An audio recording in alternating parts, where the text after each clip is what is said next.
تو خلاصہ کلام یہ کہ یہ ان کے وار شیطان کا جو ہوتا ہے نا بڑا رک کر کرتا ہے اور سوچ سمجھ کے کرتا ہے.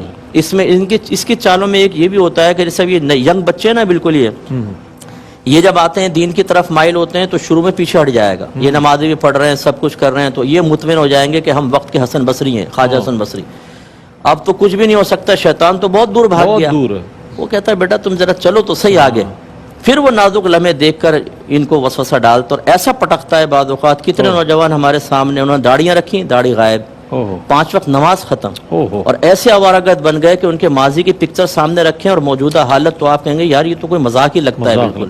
تو اس لیے ان سے غافل ہونا بڑا خطرناک ہے. شیطان اس لیے بہت خطرناک, اور نفس میں جلد بازی ہے, یہ چاہتا ہے فوراً. جیسے اگر آپ بیٹھے نا تو دل میں خیال ہے ابھی کوئی غلط ویب سائٹ کا وزٹ, تو صبر نہیں کر سکے گا آدمی, اتنی خواہش بیدار ہوگی تیزی کے ساتھ کہ بس دائیں بائیں دیکھے گا کوئی ہے تو نہیں, بس جلدی سے کنڈی لگائی بیٹھ کے کھول کے.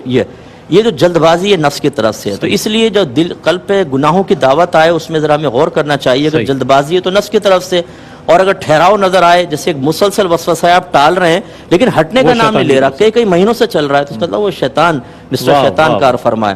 تو جب بس ان کی دعوت آئے تو دعوت دور کرنے کا بہترین طریقہ جیسے الا ما رحم ربی, اصل یہ ہے کہ علماء نے فرمایا کہ یہ کتے کی مانند ہے, اور اگر کتا کاٹنے کے لیے آئے تو اس کے مالک کے پاس پناہ لوگے تو بچ جاؤ گے, ورنہ کاٹ لے گا.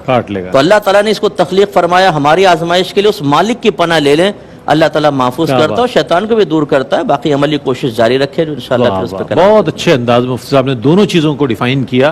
اچھا حضرت, کیا تدابیر, کیا اقدامات, کیا اسٹریٹجی ہونی چاہیے کہ نفس و شیطان کے فریب سے انسان بچ سکے, وہ طریقے میں چاہتا ہوں ہمارے ناظرین کے لیے ارشاد فرمائیں. سب سے پہلے تو ظاہر شرع کا علم حاصل کرنا بہت ضروری ہے, یعنی قرآن کا علم, حدیث کا علم حاصل کیا جائے, کیونکہ جب تک ہمیں ظاہری گناہوں کے بارے میں, ناجائز امور کے بارے میں, نیکیوں کے بارے میں کامل معرفت نہیں ہوگی تو نفس و شیطان کے لیے بہکانا بہت آسان ہے. یہ بالکل ایسا ہے جیسے کسی اجنبی علاقے میں اگر کوئی آدمی چلا جائے اور کسی سے ایڈریس معلوم کرے تو بعض اوقات مذاق میں اس کو غلط گلی میں بھیج دیتے ہیں کہ یہاں چلے جاؤ, وہ آخر میں جا کے بند ہوتی ہے گلی, تو بیچارے کو پتہ ہی نہیں چلتا.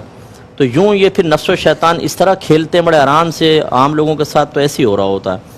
دوسرا جو ہے وہ ہے باطن کا علم, ان کی وہی وساوس کے معاملات کو دیکھنا, پھر باطنی گناہوں کے معاملات کا علم اور معرفت حاصل کرنا, پھر بدلتی ہوئی کیفیات پر گہری نظر, یہ سب چیزیں یہ علم سب سے پہلا ضروری ہے. سیکنڈ جو چیز ہوتی ہے وہ ان امور کا اختیار کرنا جو شیطان کو ہم سے دور کرتے ہیں.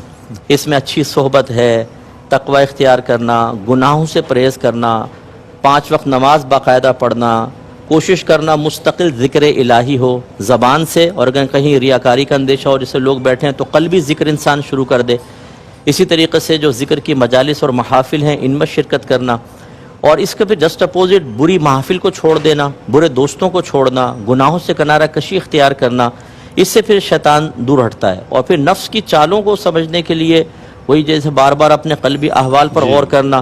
ہم بیٹھے ہوتے ہیں اچانک اندر سے آواز آتی ہے یار پانی تو پی لیں ٹھنڈا سا, چائے کا ایک دم خواہش ہوتی ہے چائے, تو فوراً ارے بھائی چائے تو پلا دو.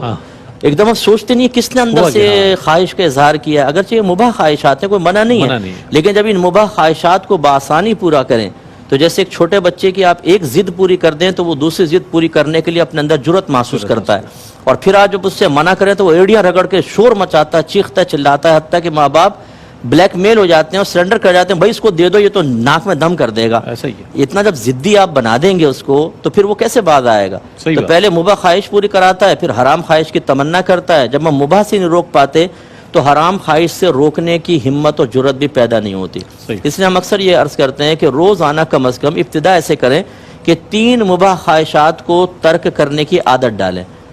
حرام سے تو بچنا ہی بچنا, اس میں کوئی کمپرومائز نہیں ہو سکتا. مباح خواہشات تاکہ طاقت جمع ہو. مثلا پانی پینے کو دل چاہا, ٹھنڈا پانی, رک جائیں نہیں پلاؤں گا تجھے. چائے کا دل چاہا, نہیں پینی ہے چائے.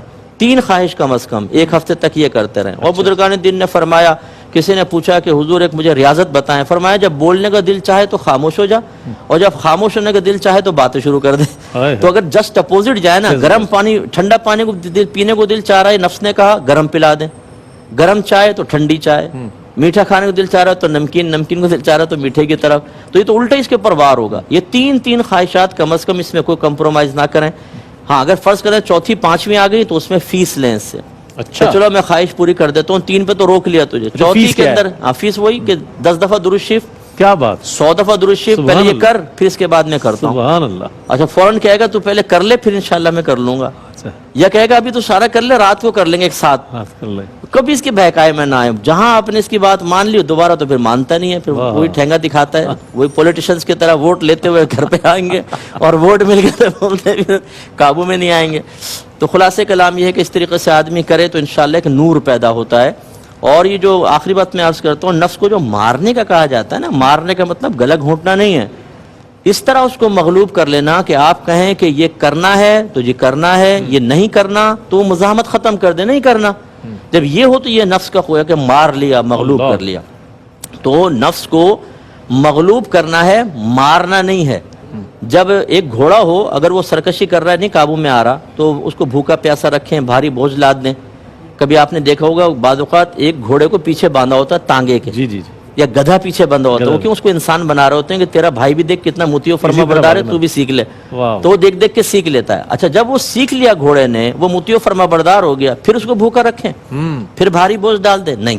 پھر ٹھیک ہے اب ضرورت نہیں ہے، مطیع و فرما بردار ہو گیا، اب آپ اس کو کھلائیں گے پلائیں گے، اب تو بلکہ وہ آپ کی مدد کرے گا. مدد کرے گا. یہ بھی بات ایک سمجھنے والی ہوتی ہے کہ ہمارے اکابرین سے ثابت ہے، غوث پاک رضی اللہ تعالیٰ عنہ کے پاس جو عورت بچے کو لے کر آئی کہ جی ریاضت اس کی کروائیں، جب بعد میں آئے تو دیکھو سوکھا ہوا ہے، جو کی روٹی ہاتھ میں، اور غوث پاک مرغا کھا رہے ہیں. ہاں. کہنے لگے واہ واہ شیخ عبد القادر جیلانی، میرا بچہ جو کی روٹی یا مرغا کھائیں. آپ نے فرمایا قم باذن اللہ، وہ مرغا کھڑا ہو گیا زندہ ہو گیا. فرمایا جب اس قابل ہوگا تو مرغا بھی کھائے گا. یعنی یہ چیزیں ہم پر منفی اثرات مرتب نہیں کر رہے. یاد اگر کوئی پیر صاحب پائے کھا رہے ہوں تو ان کی ویڈیو بنا لینا کہ پائے کھا رہے تھے. آپ بس کہنا پیر صاحب ہیں تو آپ کی ویڈیو بنا کے 7 رانے ہمارے سامنے کھائیے مرغی کی. بھائی وہ انسان ہے، کوئی وہ پتھر تو نہیں ہے کہ نہیں کھائے گا. تو وہ نوٹ کرتے ہیں پھر یہ، اور پھر کہتے ہیں ان میں تو بزرگی ہو ہی نہیں سکتی. میں نے خود دیکھا 4 قسم کے کھانے لیے تھے اور 2 قسم کے میٹھے لیے تھے. بھائی ان چیزوں کو منع نہیں ہے، میرے آقا صلی اللہ علیہ وسلم نے ایسی بہت ساری چیزیں تناول فرمائی جب ان کی خدمت میں پیش کی گئی، بلکہ بعض اوقات تو ڈیمانڈ فرمائی ہے. حضرت بریرہ رضی اللہ تعالیٰ عنہ کے گھر گئے تو دستیاں مانگی سرکار نے خاص طور پر. اصل کیا ہے، مغلوب کرنے کے بعد پھر اس کو تھوڑا بہت ریلیف دے دیں، لیکن سرکشی کرنے لگے دوبارہ سختی کی طرف آ جائیں، پھر صحیح ہو جائے گا. بڑے اچھے انداز میں صاحب نے بیان فرمایا. اور